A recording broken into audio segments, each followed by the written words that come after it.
By Sung times, the bureaucracy of China had become extremely sophisticated. It now had specialized functions, departments which dealt with the various affairs of state. There was a clearly defined hierarchy. Your social position and that of your whole family depended on the official grade you held. Most importantly, there was an ideal of impersonality. It was this ideal based on the Confucian dictum of order, where everyone knew his role in the hierarchy of society and filled it honorably, which held the Sung dynasty together for 300 years.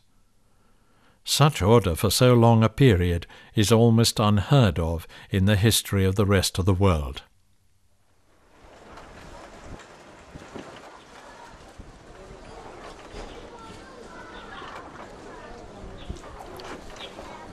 On the delightful canals of Suzhou, a boatman fulfills his role in society.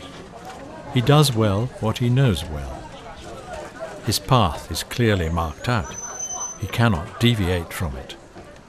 He follows the rules about passing those going the other way and overtaking those going his way. There are people who maintain the canals, the walls, the bridges, and keep them clean. The canals have lasted many hundreds of years, and they will no doubt last many hundreds more.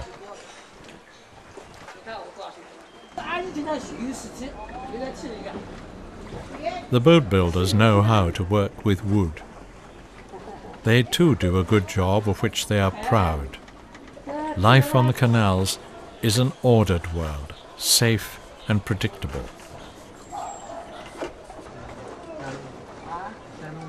The Sung Chinese valued an official who had a grasp of general principles, the larger picture of society, rather than someone who specialized and only understood his own field. This ideal meant that the specialist was not valued as much as the generalist, quite different from the approach now followed in most societies today. Officials were routinely moved around the country, in their different postings dealing with a wide range of matters. The bureaucracy was the pinnacle of prestige throughout China, the elite to which everyone aspired, and to be in one of the 9 grades of officials, which had become firmly established by about the year 1000 AD, was, in Chinese terms, to have arrived. Below this official class, there were 2 further classes.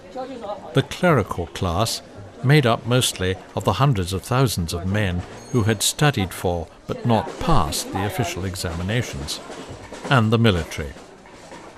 Basically, these classes carried out the orders of the officials, known in the history books as the mandarins. Under all these were the people, the farmers, the merchants, and the craftsmen, who did all the heavy work. This ordered society was cemented together by the Confucian ethic, which called for everyone to be responsible for his own life, and above all to treat others as he would be treated himself. Trust was the cement, as it must be in any successful society. How many family businesses rely on the trust that lies in the close knowledge of the people you are working with? A particularly Chinese intensification of this family responsibility is that a failure on anyone's part has to be rectified by the family, no matter what the economic or social consequences. After hundreds and hundreds of years of this, it is easy to see how the individual in a Chinese family is almost completely subservient to the family will. Couple this with respect for not only elders in the family, but dead forebears and their reputation, and we can understand how the Chinese state did not need to bother too much with a detailed legal system. This was something the Europeans who arrived on the scene in the 19th century could not comprehend. This Confucian ideal, and how it permeated life in China, explains also why religions and priestly hierarchies, which played so dominant a part in societies elsewhere in the world, never achieved any real influence in China and still do not. No ruler of China in the past or nowadays would put up with a religion which, to the slightest degree, is tempted to interfere in state decisions.